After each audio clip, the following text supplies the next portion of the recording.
menjaga dan melestarikan budaya daerah di tengah modernisasi. Komunitas Shelter 313 di Kabupaten Maros menggelar pesta panen atau Map Padendang.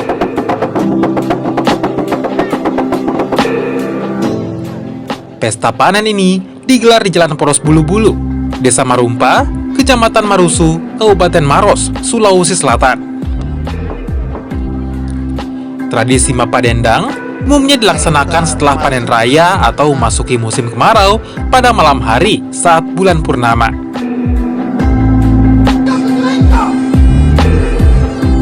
Atraksi budaya mulai dari tari-tarian dari Sanggar Batara Maru serta alunan lesung khas Map Padendang ditampilkan pada gelaran budaya kali ini.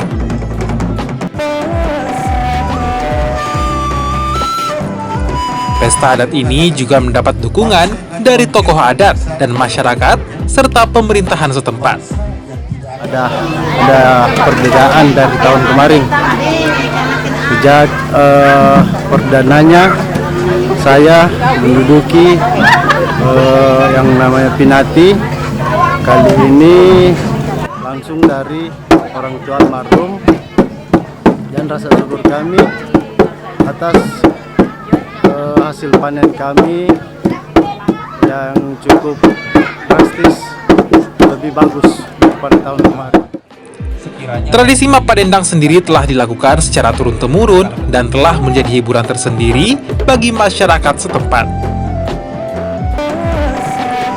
Usman Afandi, Kompas TV, Maros, Sulawesi Selatan.